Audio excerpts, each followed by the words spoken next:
Most bankers aren't ready to help you until after their third cup of coffee. But with Central National Bank's after-hours service, you don't have to wait for the bank lobby to open to get help. You can contact us from 6 to 8:30 in the morning or from 5 to 10 in the evening, and we'll connect you to a real, live, local person who can answer questions and fix problems 7 days a week. Bank different. Bank Central. Central National Bank. Member FDIC. Today's episode is brought to you by Cars.com. With over 2 million vehicles and 50,000 more added every day, Cars.com will match you with the perfect car for you, your budget, your life, your style. And if you're ready to say goodbye to your current car, Cars.com will get you an instant offer to cash it in. Just start by entering your license plate and get matched with a local dealer who will write you the check. So whether you're looking to buy or sell, just go to Cars.com. It's magical.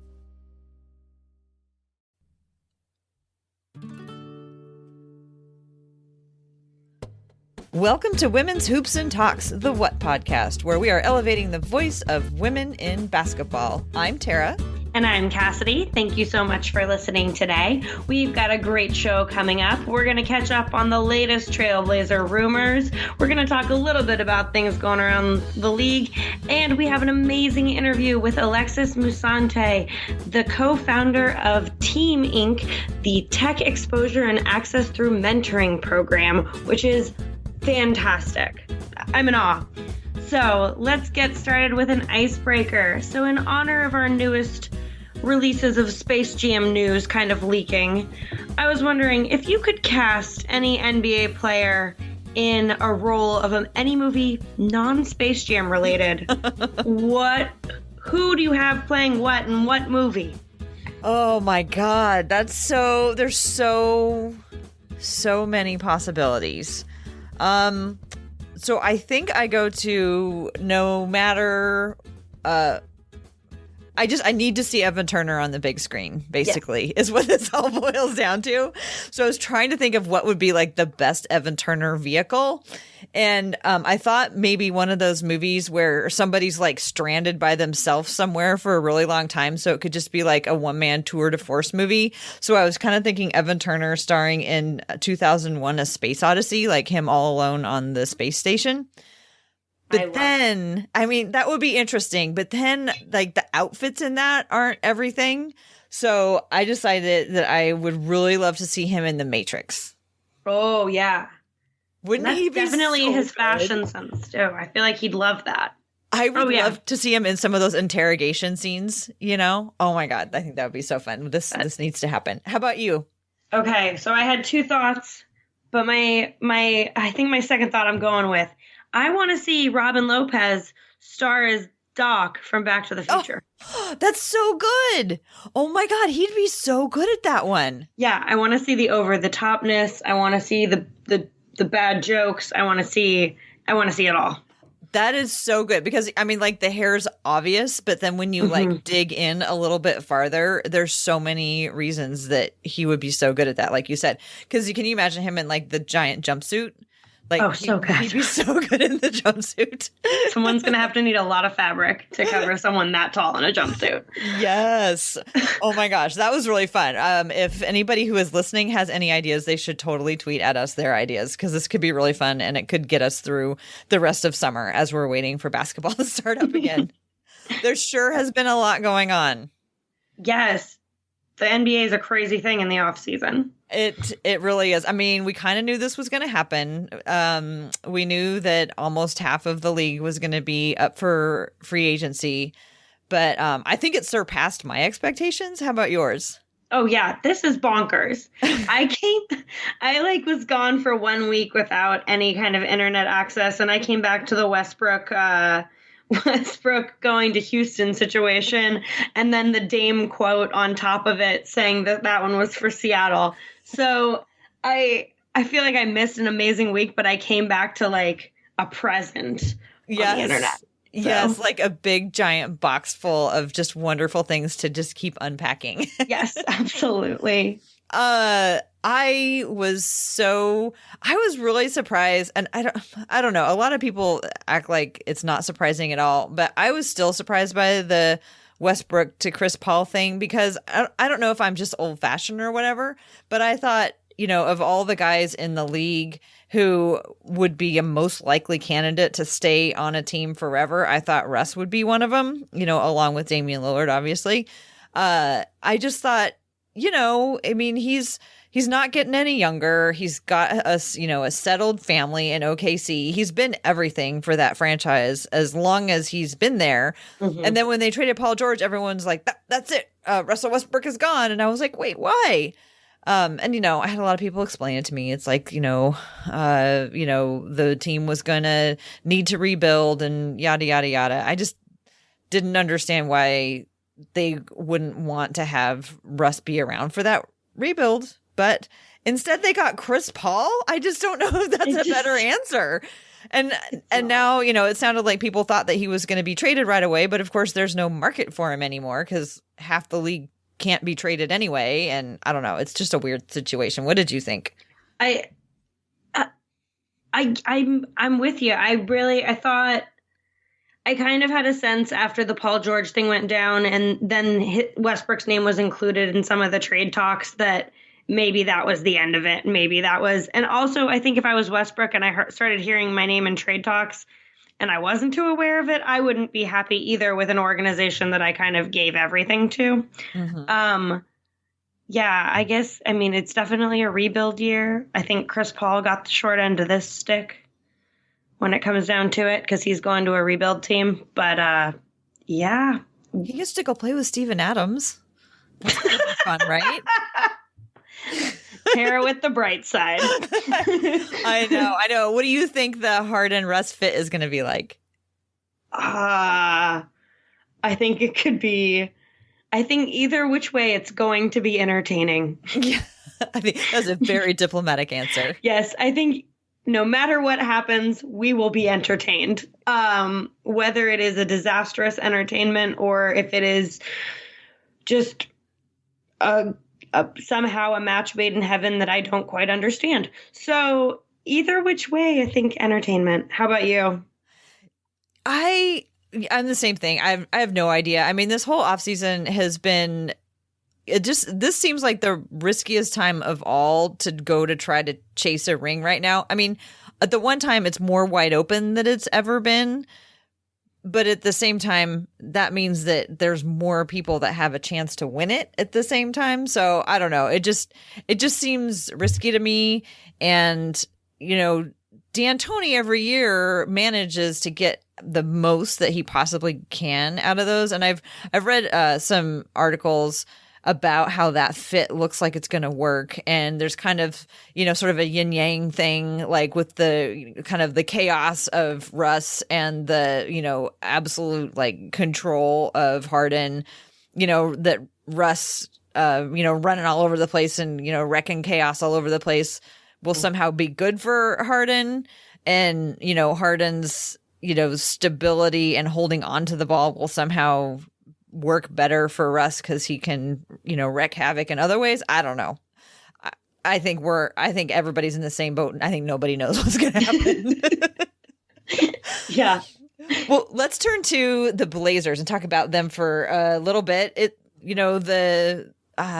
The things have pretty much settled down. It looks like the Blazers they definitely have at least one more roster spot to fill. They could fill two, but it sounds like they are going to be going into the season planning on carrying 14 guys on the roster. And that comes from Jason Quick. He had a Twitter or an Ask Me Anything or a Q&A. He had a Q&A session on The Athletic, and people asked him a lot of questions, and he answered using some of the sources that he knows. And one of the big topics of conversation that he brought up is that he did say that the Blazers are looking to sign a backup center and then go into the offseason or go into the season with 14 roster spots. So what do you think about them using their last spot, at least for now, on a backup center? I think it makes sense with Nurk being out for as long as he's going to be out. But at the same time, I kind of wonder if bringing in a veteran point guard for the second string wouldn't be a bad idea, because Simon's so young. I mean, I think he has so much potential, but he's so young. And so I'd like to see him, be able to grow into that potential versus kind of being thrown into it. But I think you do need someone tall out there. Mm-hmm. So yeah, how are you feeling? It's interesting because both of those are like, if they had enough money and they could just maybe go get one. But I don't know why 6 years in, or however many years in that I've been like really tracking this, I still think the Blazers are going to sign a backup point guard, because they so rarely, I mean, they do sign up backup point guards, and they're always guys who are just going to last a year. And I just don't know why they wouldn't do that again this year. I've learned at this point not to get attached to the ones that they sign, but I just have a hard time thinking that that they would go into the season without anyone. Not because I think, like, I get the whole staggering of Dame and CJ. We've seen that for years now. And then, having Anthony be the third guy and to be able to do some of the playmaking. And I understand Hazonia does a little bit of playmaking. But God forbid the worst should happen.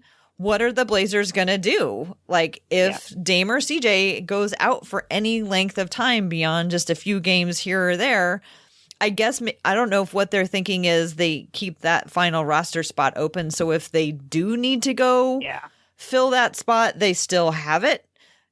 I don't know. I really like Anthony, and I like what I saw of him as a shooting guard at Summer League. He's so gorgeous at getting his shots off, and he's so clever, and, his handles are good. His defense is like totally, fine. But we still haven't seen him against actual NBA players, and, even that game that everybody just was the funnest game of the year, practically one of the funnest games of the year. It was against Sacramento's B team. So I so want him to be successful. I just want to have reasonable expectations for him. Mm-hmm. And, I don't want everybody to get too far out and then, have him stumble or whatever. And then, have, things bubble up about him. I'm sure he'll be fine. He'll be amazing. He'll be awesome. The Blazers aren't going to need, because no one's going to get injured. Everything's going to be fine. Exactly. But there have been some names, but I also, on this one, I trust what Jason Quick says. If he says that they're going to go after a center, that's probably what they're going to do. So I should just give it up. Say I've learned my lesson over the years. But some of the centers that have been rumored, I thought were pretty interesting. Let's see, who did they have? So Joakim Noah, what do you think about him? I think he's very entertaining as a person. I think that when he's locked in, he's really fun to watch, and I think he's a good asset. But when he's not locked in, it's a different story. But this is a good team for guys who haven't ever found quite their spot, because it's such a welcoming and open environment that, who knows, maybe. Mm-hmm. I love one of the things I love about Joakim Noah is he always looks like a toddler who just woke up from a nap. Because he always, his hair's always kind of falling out, like it's all sort of mussed up, and his uniform's always kind of twisted and sort of tucked in wrong, and he'll have a one of his tights kind of rolled up funky under his sock or whatever. He just always looks like my boys when they woke up from a nap. But in addition to that, when I was looking at the list of people that were talking about Joakim Noah and Greg Monroe in particular, Joakim Noah has averaged 2.8 assists over his career. So on the roster right now, there isn't a guy who's a center who's a proven passer. Mm-hmm. And, somebody like Noah who, 2.8 is not too shabby at all for a center, especially kind of an old school guy who's been around for a long time like he has. I think that would be kind of a nice fit. But the other one, I kind of think that because their name is attached to him again, and if nothing else, we've learned that they go back to guys again. I think we should really learn more about Greg Monroe. Yeah. The man who averages about 5 Portland Trailblazer rumors a year. Yeah. At some point. At some point in the year, everyone's like, oh, we're signing Greg Monroe. Yeah. Yeah. I mean, he's 29 years old, so he's right there in the trajectory if they're going to stay with the keeping guys who are in the, right age. He's not a big assist number guy, but he has for a number of years managed well over 1, if not 2 assists per game. So, it could be like both. Neither Plumlee nor Nurkic came in with a high assist rate, but they quickly got there. So I'm thinking that a guy like Greg Monroe, who's shown that he can do a little passing, may be desirable for them. I don't know. On the last Blazers Edge podcast, I talked about how I watched all of Hassan Whiteside's assists for the last season, which didn't take very long. And they were not what I would call determined. Like, they were more like, oh no, I need to get rid of it. Here we go. They weren't like really necessarily in the flow of the offense. It was more like the clock is running out and I got to get rid of that, or someone's coming up. So if they need somebody who can maybe do a little more ball handling, maybe one of those guys, Noah or Monroe, could take that. Yeah. Well, speaking of NBA rumors, I've heard LaMarcus's name a lot lately. Yeah, that just keeps coming up. That came up in Jason Quick's Q&A. What do you think of that? I think it could be interesting. I wonder what you have to give up to get LaMarcus back. And I wonder how everyone would feel about having LaMarcus back. What do you think about the basketball fit? Like, do they need what he brings? I don't know. They're not very thick and power forwards per se in like traditional but forwards. I don't know if the styles match up is kind of how I don't know. I don't know if it's worth trying to figure out a style to incorporate LaMarcus, or if you feel like LaMarcus can actually just be incorporated. Because I think that if you need to kind of step back and reevaluate a whole bunch of things that have been working for these younger players that we have, then I don't know if it's worth the risk. But, he is LaMarcus. Right. Well, he knows the coach well, and he knows the star well. And, my thought is, because last year there were a couple conversations that a couple different writers had with him where, he had said some things about him and Dame's past relationship. And it sounds like he and Dame are more friendly than they've been in the past. And he'd actually, told Dame that he was thinking about retiring here or whatever. So I kind of see it more as a far off thing. Yeah. Like maybe when he's done with his contract and, if the Blazers needed somebody, but they never sign guys like that, right? Like Tolliver is kind of the outlier. Like it's been a long time since they had a guy into his 30s come and play on the team. So I don't know if that's just, fans, playing around with the idea because it's an interesting thought experiment, or I mean, the other person who keeps talking about coming to Portland or having all his friends talk about coming to Portland is Kevin Love. Like suddenly we have all these, guys who are third hand expressing interest in Portland. Kevin Love's buddy Channing Frye is out there talking about Kevin Love should come to Portland. And isn't Channing's back living here too, though? Yeah. So this is a little selfish intention there on Channing Frye's part. He wants Kevin to just come live in town. I don't know. So I think it's I feel like Portland has been getting a little bit more, not exactly, it certainly hasn't been proven as a more attractive free agent location, except for somebody like Rodney Hood. but at least we're in the conversation with some of the players who used to play here. maybe that's step one in becoming a destination free agent market. Well, and I think having a leader like Dame definitely plays a role in having people talk about it.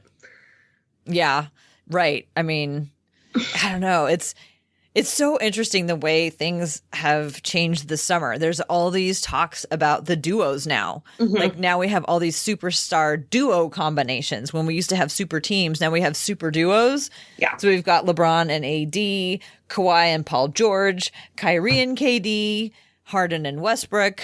Of course, everyone's darling in the East is going to be Jimmy Butler and Myers Leonard. Of course. Of course. But seriously, though, like Dame and CJ should totally be in that conversation too, don't you think? Yeah. And it's funny because I was looking at a lot of numbers recently, and it almost, when you look at it by a numbers wise, it's almost like you should be saying Dame and Nurk from last year. But I still think Wait, can you say a little more about that? I don't know. So when I was looking at PERS and plus minus ratings for the seasons for all the duos, you get a lot of like LeBron's 8th in PERS last season, AD is 3rd, Kawhi is 7th, Paul George is 22nd, Durant 14th, Kyrie 13th, Dame 17th, CJ 96th. Oh. Huh. But when you look at Nurk's was up there in the top 50. And so then I looked at plus minuses, and CJ was at 94th. Nurk again was in that higher range, while Dame is at 10th there. And so when you look at it just from a statistics element, I almost started thinking of it as Dame and Nurk. But in reality, you got to look at it from more than just the numbers. And I think it really is Dame and CJ. They're so much of the heart of this team. And I think from a leadership perspective, a teamwork perspective, the way that they utilize each other and are able to kind of continue a seamless play when they're staggered like that, I think that is what makes them our superstar duo. Well, and they have so much more experience than all these other superstar duos, you know, playing together. And I was trying to like figure out going into the season, like as Portland fans, how can we try to, you know, look at this with a from a logical perspective and not put our Dame and CJ love ahead of everything. Yeah. But also give them a fair shake. So like you were looking at the numbers, like, which numbers should we be looking at to measure the success of a duo? And I don't really know. I mean, the PER, that's the player efficiency rating, which I believe is based off of that's based off of the box score. So it's like a combination of like all the good things minus all the bad things divided by the games and the minutes or whatever. And so that's like based off of the box score. So, you know, that's one way to look at it. And then there's the on-off numbers as well. But I'm just not quite sure if you would, you know, measure. I don't know. It's something that I'm going to be thinking about this summer. And I'd love to come up with like a rubric before the season starts so we can sort of dispassionately look and see how Dame and CJ, and maybe like extrapolate from that, like how much chemistry and experience together counts. Yeah. Well, and the other thing is you can measure all those numbers, but they're really individual performance numbers. Yeah. And so are you just measuring two really great players, or are you measuring a duo that makes each other better? Right. Like what numbers could we look at that would help us understand how they play together? Yeah, because I think no matter what, you know, someone like Kawhi is going to have great numbers. Someone like Paul George is going to have great numbers. Are they going to make each other better? Or are they going to somehow kind of be battling in a way? And I don't think they're the best example for that battle. I think Harden and Westbrook will be. But that internal battle of like what's happening. But who knows? It's hard to figure it all out because there's no one thing that measures it. There's so many elements that make up a team and a player, what makes them great. Right. And how do we measure their connections? I mean, we can look and see how many passes they have to each other, We can see how many times they assist each other. We can see how often they're involved in, pick and rolls. We could look at that like for Nurk and Dame. We could look at, plays that they're involved in together. But yeah, like what is that secret element to measure their success? So if any of our listeners have any ideas along with movie ideas for NBA stars, if you have ideas about how we can measure the efficiency of a duo together, that would be awesome to hear them. I think we're going to need some help from the students from the program that we're going to talk about a little bit later. Oh, that's a fantastic segue. Yes, they could help us out figure out this problem. Yeah. So let's go ahead and introduce our interview. When I was down at Summer League, I met this woman named Alexis Musante, and she is the co-founder of Tech Exposure and Access Through Mentoring, which is a program for youth in Oakland. We had a little moment talking about Damian Lillard early on in our interview. But she's from Oakland, and it's for Oakland youth. And the purpose of the program is to expose them to science, technology, engineering, and math, the STEM fields, through sports. And the way she kind of talks about it is to show kids that you don't have to be an athlete to have a career in sports, because there's a whole bunch of other stuff that you can do. And so the way they bring the kids in is that they, they get them interested in sports, and they use this, they have a sports visualization, like a data visualization type of app that teams use to help track statistics on the players and help do scouting and things like that. So one part of their program is talking about this application, but then, they do other things, just learning about other careers in the sports tech field.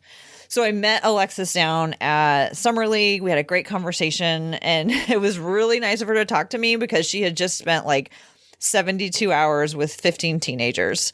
So I was so appreciative of her like staying awake to have this conversation because she'd had a really busy weekend. But let's go ahead and listen to that, and then we'll come back and wrap it up. This is advertiser content brought to you by Frito-Lay. Hello, I'm Chip Murphy, here to get you ready for the big tournament. Tonight we break down who will be cutting. Cut! What are you two doing? Sorry, Chip. Prez here got his feathers ruffled when I told him Ruffles has zero chance of winning the title. And I was letting Dip know that she is not taking into account Ruffles' iconic ridges. Guys, it's March. We have to start talking about the tournament. We are. It is the 2023 Frito-Lay Snack It. We're talking about big-time matchups between Cheetos, Smart Food, Lay's, Sun Chips, and more. Just head to the Frito-Lay Snack Bracket and vote for your favorite chip, pretzel, or dip for a chance to win up to $1,000 or a year's worth of snacks. This sounds great. Keep up the good work. Just go to fritolaysnackit.sbnation.com. No purchase necessary. Sweepstakes ends 4/3/2023. Void where prohibited. Year's worth of snacks awarded in the form of 52 coupons, each good for one bag of chips. See official rules at fritolaysnackit.sbnation.com. Today, I am reporting from Las Vegas. Cassidy is not with me this time, but I am going to talk her into coming with me at another time. But I am not alone. I am joined today by Alexis Musante.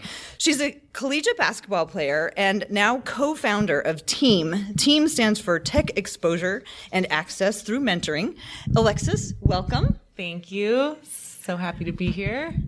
So I was looking for, interesting women to talk to while I was here, and I found out about the TEAM program. And as I understand it, your organization, you brought some kids here to learn about some of the different careers in sports. We'll talk about that in a minute. But first, I want to know more about you. So you want to start off by introducing yourself and telling us about kind of your connection to basketball? Yes. Thank you. Thanks for that introduction. I feel honored to be considered an interesting woman. So, but I, born and raised in Oakland, California, town business. Right on. So you're a Damian Lillard fan? Yes. I was going to say, I know he's going to be a lifetime Blazer, and that's okay, but we love him. He's a beast and an amazing player, awesome person. So yeah, from Oakland, born and raised, fell in love with basketball relatively early on. It was like, always around in the household, always in the background. Dad was always watching it. And really just sports in general was like a huge part of my formative years. And, from watching the Warriors to the A's to the Raiders, through the good times and the bad, sports has just been like, one of my loves. I started actually playing organized basketball a little bit late. Was playing soccer, running track, and doing other things up until 7th grade. Started playing basketball more organized, and was like, I really like this. Was like terrible, no polish, no real skills, just pretty athletic, and so that kind of carried me through into high school. And then got to high school and had to choose between soccer and basketball because they were at the same time. And I was like, you know what, I'm interested in hoops, and so stuck with that. And had a long way to go. Started on JV and then made my way up to varsity. But just like really fell in love, and wasn't the most talented kid on the court, but ended up actually like popping my kneecap out of its socket, I think in junior year. And it was weird because it was like, at that moment I was like, I don't want to be done playing yet. Like, how do I continue playing? And that kind of like catalyzed my, I guess, passion or drive to want to play at the next level. How I was going to do that, wasn't sure at the point, but ended up playing in college, went to DePaul, and then transferred and finished at University of San Francisco. So I have never really sat down and talked with someone who's a collegiate athlete, and especially in an intense sport like basketball. So can you tell me a little bit about like what your life was like as a teenager who showed up to play college ball? Yeah, it was amazing and scary and all the feels. But yeah, no, it was like a full-time, as a collegiate athlete, it's your full-time job. Out of high school, got recruited, but decided to actually leave the Bay Area, leave Oakland, and go to Chicago. Walked on at DePaul. And, like Midwest, East Coast basketball is like different ball game. You just have like more size, more power. And so it was like brand new landscape for me, super intimidating. You have girls and like such an incredible program. And actually the year that I went to DePaul, they were moving from Conference USA to the Big East. And so, getting to play like UConn, Rutgers, some of these top tier teams. Wow. So talk about like, pressure and like, but an incredible experience, got so much better. Got to learn from some phenomenal coaches, specifically Doug Bruno. Just the culture within the program was incredible. So amazing experience, and then transferred to USF to finish playing. So, we follow mostly the NBA, on the podcast and on Blazers Edge, obviously. And, the players in the NBA usually have a pretty clear career trajectory. They are trying to get to the NBA. But I imagine your experience, I'm guessing, was a little different from that. I don't know, maybe you had WNBA aspirations, but I'm also wondering kind of how you were thinking about like your post-college career. Yeah. I think like being, a hooper, being a basketball player, you're just, especially at the collegiate level, it's all consuming. Like I said, it's like your full-time job. So you're like waking up, basketball, going to practice, study hall, practice again, games, etc. So it's like I know I had tunnel vision. So I did have I had aspirations of playing beyond, but those were kind of curtailed after some injuries. And then actually transferred from USF, or I transferred from DePaul to USF on scholarship, and then ended up getting injured again at USF. And, but even at that point, I hadn't really thought about what was next. I just knew that, basketball was the common thread throughout my life. And it was a way, basketball showed me the world. Basketball had, connected me to so many amazing people that I can still call friends and family. So I knew that I wanted to integrate basketball in some way. I just had no idea what that looked like. But yeah, I mean, I didn't have aspirations like for the WNBA per se. But, you know, like as a woman, a lot of the time, especially like at the time I was in college, you know, like you have to kind of think beyond, right? And so I didn't think beyond while I was in college, but I had to figure it out. Like graduating, I had to get into the real world. So we're totally going to talk about that in a minute, about the real world. But before we do that, I want to ask if you had a signature move, if so, what it was. And then also, like, do you have any like kind of go-to stories that you tell people, or like what you're going to tell your kids about just like, you know, funny moments that you had as a player? I would say my go-to move would be like just step back. And what position did you play? I was a shooting guard. Okay. Definitely no Steph Curry or Klay Thompson, but like I could shoot a little bit. Yeah, like pull up one, like step back, one dribble pull up. That was like where I lived for the most part. Nice. Yeah, and trying to think of there's like just so many good stories. I actually like, this is not particularly funny, but it's it was super memorable, like getting to play, you know, at DePaul. We went to the Sweet 16 my freshman year. Wow. And that was like, to be on that stage and that intensity and that energy was like, you know, that was incredibly memorable and so much fun. And we ended up going to the Sweet 16. We played LSU at the Alamo Dome and got to play against like some phenomenal like women who are in the WNBA now. And we were 10th in the nation at one point. Wow.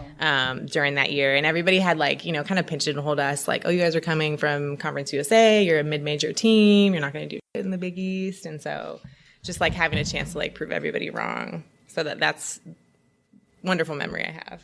Was there anything about like working on a team or playing together with a team that you have taken into your adult life and career? Absolutely. I mean, yeah, basketball, like, you know, builds great teams, right? And just like learn. I mean, it's like all the skills that you carry with you the rest of your life, right? Collaboration and, you know, like problem solving, you know, learning leadership skills, just like everything that was instilled, right? And what makes a great team, being selfless, being humble, you know, like staying positive, encouraging, you know, your fellow sisters. So all of those things have like translated, you know, into the rest of my life and have definitely like impacted, you know, the work that I'm doing now. The principles are still very much alive and well and important. Right on. So you said the word team, which is a perfect segue into TEAM, your organization. So can you tell us a little bit about TEAM and what inspired you to found it or be one of the co-founders? Yes. So TEAM stands for Tech Exposure and Access Through Mentoring. And we're a nonprofit in Oakland, California. And we prepare students for opportunities available at the intersection of tech and sport. And so what that looks like for us is we target high school students. And really the point of it is just to give students an opportunity to like basically see career pathways beyond the baseline or the field or wherever, right? There's so many opportunities where like sort of sports and technology converge, and it's just, you know, it's all a matter of exposure and opportunity. And so that's, you know, that really anchors the work that we do. And we leverage some sports analytics softwares. One is called Sports Code, and it's used across the NBA and WNBA. Pretty much all teams use it. It's an analytics software, but it's a phenomenal platform to teach kids STEM skills at the end of the day. So what does a kid who participates in a team, like, you know, what's that participation look like? Yeah. So, again, they're in high school. So like they're, you know, freshmen through seniors, and they join our core program, which is a 14-week program. It runs the duration of a school semester, essentially.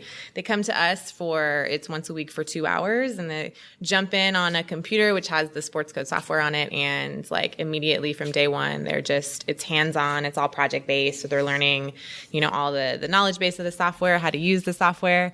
And they're kind of working on real world projects that, the Warriors would be using or other teams would be working on. And then they actually get prepared to take an industry certification exam as well.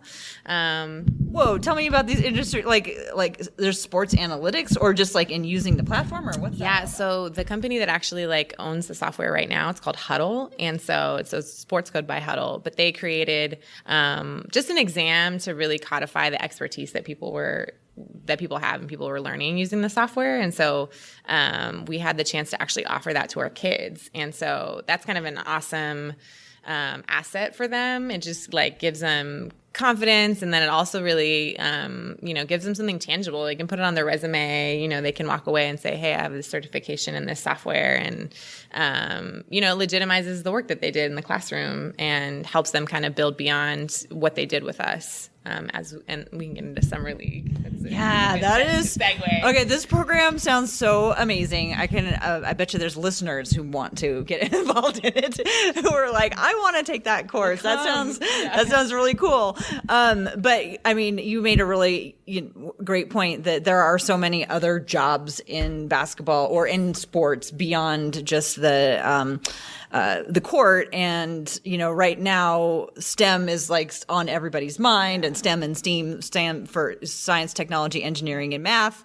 And, so many kids for so long, I think when I was growing up, we were pigeonholed. You were either a nerd or you were an athlete, and neither one of them met or whatever. It sounds like you are really approaching it in a holistic way where kids get involved in all the different aspects of it.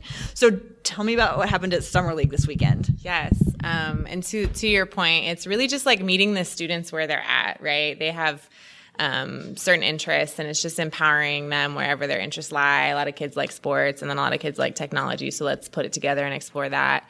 We took 15 of our student alumni, and they came to Summer League. This is our third year coming to Summer League. And so, they've really earned the chance to come here, and they're basically assigned a team that they work with. And they have a video analytics project through Sports Code. So they have to basically, create an opponent scout, a personnel scout, some breakdown, basically using all the knowledge that they learned, and present it to either one of the video coordinators, an assistant coach, a scout. So they really actually get to apply what they learned in the classroom in real time, in the real world. It's super fast paced, lots going on, but they also get a chance to just build a network and connect with people in the NBA and just build relationships at the end of the day. How did you get the idea to bring everybody to Summer League? So it was just something that Anwar McQueen, who's the other co-founder of TEAM, and I just sort of threw around. TEAM started, we launched in the October of 2016. We had a group of 5 students. So we finished with those 5, and we were like, how can we start to connect the dots for them in a real way? Really fast too. And it just so happens that Summer League was approaching, and we were like, what if we took them to NBA Summer League? Can we do anything there, right? Can we connect them to some coaches, have them kind of be, in the, have that experience. Since there's so many other entities around basketball that are here at Summer League. So it was just a random idea, and we did it. I don't know how we did it. I don't know how we're still doing it, but it's grown. So we took 15 students this year. That sounds so cool. So do you have any, stories from Summer League or, really interesting interactions between students and teams? Yeah. It was great yesterday to see one of our students, Tyler. He was meeting with our contacts at Oklahoma City Thunder. And so they met. Tyler showed him his this output window that he created, and did sort of a scout for OKC from a regular season game. And it was funny because the guy was like, he's like, how did you do this? He's like, I never learned this part of sports code. Like, what is scripting? How did you create this? So it was really cool to just see like Tyler be the expert in the moment and kind of teach him something. And so that was super special. It was cool to see the kids, collecting business cards, sharing their experiences about who they met or who they like ended up texting and following up with. It was, we actually had a chance to go to like this wasn't directly associated with Summer League, but we had a chance to go to the Las Vegas Aces game on Friday. And, most of the kids had never been to a WNBA game before. So that was a really cool experience. And they were like super excited until there was an earthquake and they didn't finish the game, but. That's really neat. Well, so going back to when you first started TEAM and you were, planning it and thinking about what your dreams were for it, where are you now? Is it kind of going on the same path that you thought it would go? Has it taken any turns? And where do you see it going in the future? TEAM has taken so many different turns. And we're at our about 2.5 year mark, approaching 3. And it's been an incredible experience. We're still learning and growing every day, and we are, constantly looking to figure out how we can serve more students. But we've had, the reason we've been able to do what we've been able to do is through partnership and collaboration with people who believe in the work, specifically an organization called the Hidden Genius Project, thinking about STEM and other amazing programs focused on underrepresented youth, specifically Black male youth in Oakland. Check them out. We want to do Summer League again. We want to, figure out how we can also be able to serve more young women. We had 3 young women join us this year for Summer League, which was really special.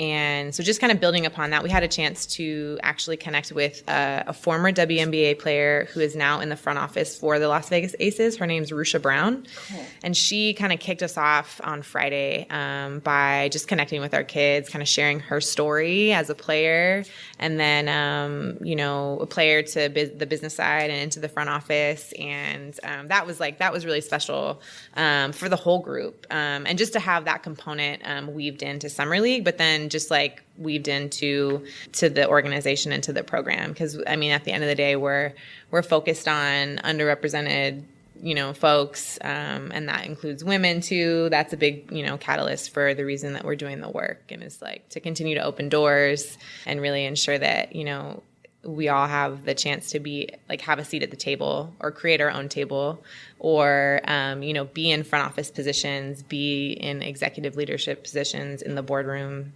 and beyond. That's awesome. Well, thank you so much for taking time today to talk with me about all of this.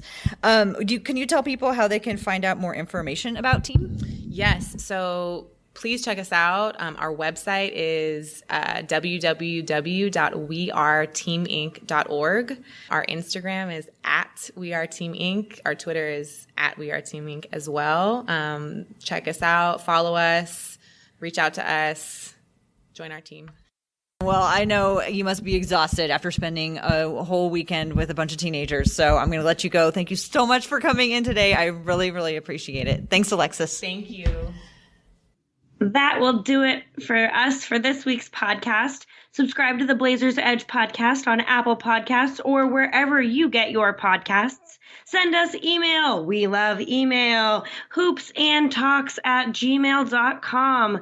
The Blazers Edge on Twitter is @Blazers Edge. You can follow the What Podcast on Twitter @hoopsandtalks. Remember to send us your movie suggestions and how are we going to rank some duos. You can find Tara @TCB Biggs with 2 G's, and you can find me @Cassidy Gemmett with 2 M's. And you can find more out about TEAM, the tech exposure and access through mentoring @We Are Team Inc.